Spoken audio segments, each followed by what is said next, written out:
qualification évidemment de Dani Olmo qui a pu participer ce soir et évidemment tout à sa joie parce que le Barça recolle un petit peu au Real Madrid avec un 100e titre ce soir national et international pour le FC Barcelone. Hein. C'est 27 Ligas, 31 Copa del Rey, 2 Coupes de la Ligue, 15 Super Coupes d'Espagne, 3 Coupes Eva Duarte, 5 Coupes d'Europe, 4 Super Coupes d'Europe, 3 Coupes des Villes de Foire, 5 Coupes Super Coupe d'Europe, 2 Coupes latines et 3 mondiales des clubs. Voilà pour l'histoire du FC Barcelone, un 100e titre ce soir, alors que bon, le Real en compte 105, me semble-t-il. En tout cas, tous les joueurs se sont placés hein, pour faire une haie d'honneur sur cette pelouse du stade du roi Abdallah ici à Jeddah, où donc depuis cette maîtrise et cette discipline, donc on a hâte de voir ce que ça va donner sur le championnat, mais ils étaient un petit peu dans le doute parce qu'on les avait quittés sur cette, nous personnellement, sur cette défaite face à l'Atlético de Madrid. Ce Barça, ça va leur redonner de la confiance. On va voir s'ils vont être capables de rééditer ce genre de performance, comme vous le disiez, face à des adversaires de moindre calibre. Parce que c'est là que va se faire aussi la différence. Voilà, vous avez vu les arbitres, hein, on est donc par monsieur Jesus Manzano ce soir. Qui était au sifflet, qui a pris les bonnes décisions, hein, le penalty d'Eduardo Camavinga sur Gavi, l'exclusion de Chesney. Voilà, c'était des bons choix finalement avec l'arbitre assistant vidéo, monsieur Javier Iglesias Villanueva. Une décision de chaque côté, mais c'était les bonnes décisions en l'occurrence qui ont été prises par l'arbitre et par l'arbitre assistant vidéo. Oui, tout à fait. Alors j'aurais aimé que dans le VAR on fasse preuve de plus de personnalité parce qu'il n'y avait pas beaucoup de doutes au vu des images.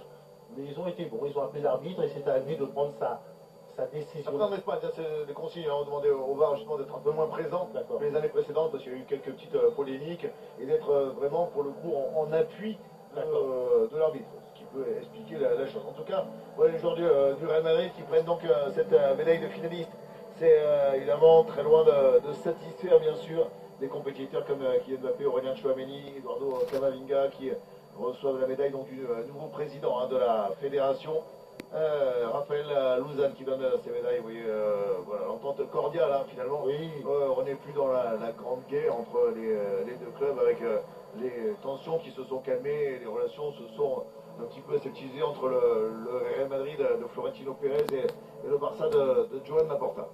Oui, mais ce que j'ai hâte de voir, alors voilà, faut pas prendre les décisions à chaud, mais quels vont être les éventuels, s'il y a des recrues qui viennent, là, dans la réflexion des dirigeants du Real Madrid, notamment d'Ancelotti, est-ce qu'il se dit on va pouvoir atteindre l'objectif avec cet effectif, ou est-ce qu'il va y avoir des recrues qui vont des recrues ou une recrue qui vont arriver dès cet hiver? Ce match-là ne donne pas une indication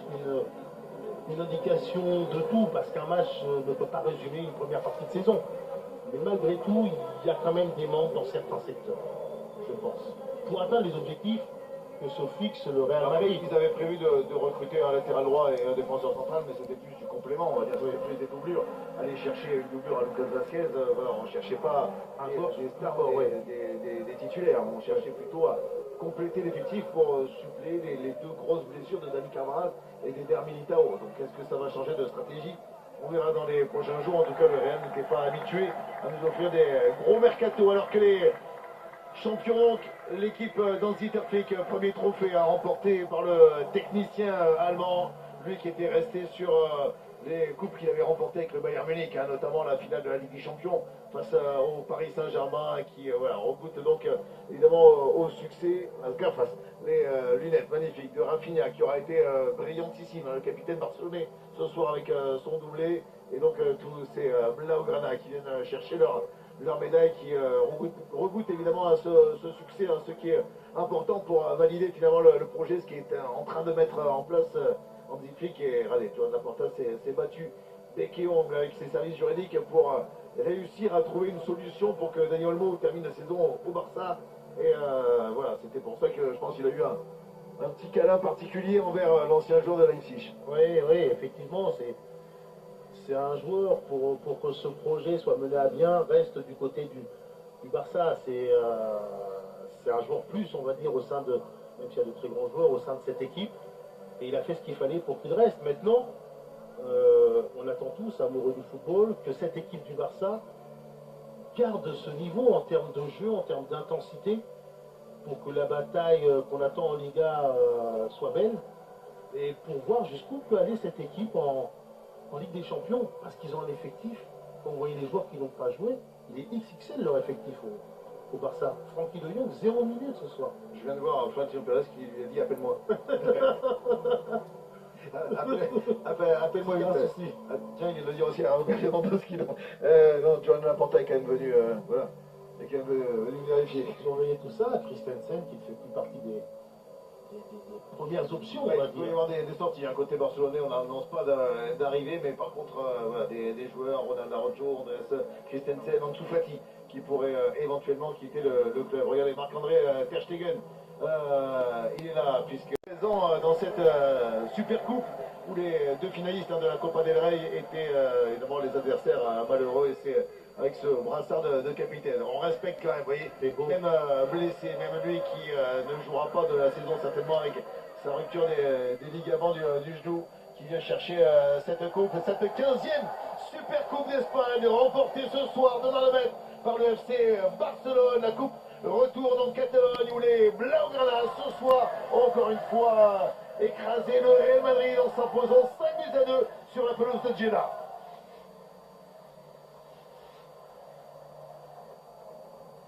Les félicitations et le feu d'artifice magnifique dans le ciel du stade saoudien, magnifique enceinte qui fera partie évidemment de la Coupe du Monde 2034. En tout cas, voilà, on voit l'accueil a été superbe, les stades sont magnifiques, la réalisation était belle, le spectacle est à la hauteur de la joie donc de ces Barcelonais. On dit évidemment cette super coupe. Personne voilà, n'y croyait vraiment, ce Final Four.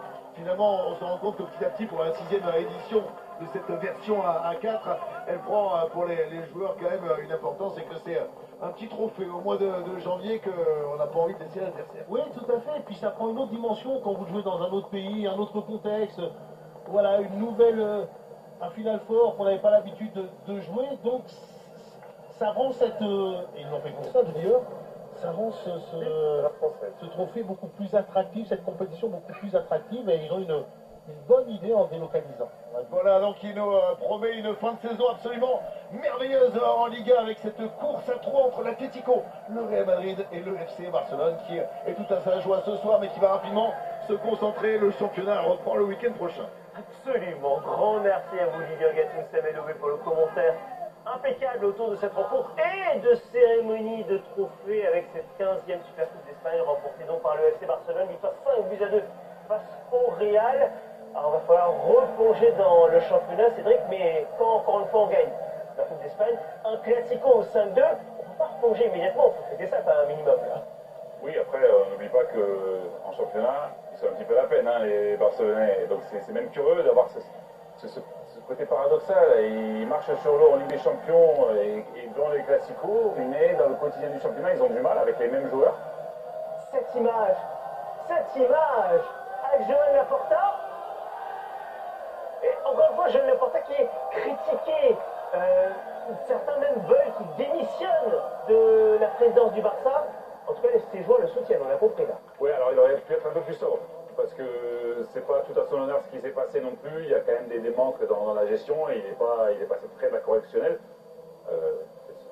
Pas au niveau pénal. C'est bien quand même pour le club, et puis moi je pense surtout en premier lieu aux joueurs, et Dani Olmo, de le voir sur la pelouse, de le voir heureux. Après, le côté politique, ça honnêtement je suis un peu plus sceptique. Mais on sait que l'image et la politique sont parfois liées, et évidemment Joan Laporta en profite, et il a bien raison après une victoire, encore une fois lors d'un classico 5-2 du Barça face au Real, 15e Super Coupe d'Espagne remportée par le club catalan. De ce match évidemment on va longuement en parler, et pas que, à partir Je ne sais pas si on peut s'inquiéter pour le Real Madrid, mais voilà, c'est des équipes qu'on va voir aussi bien en Ligue des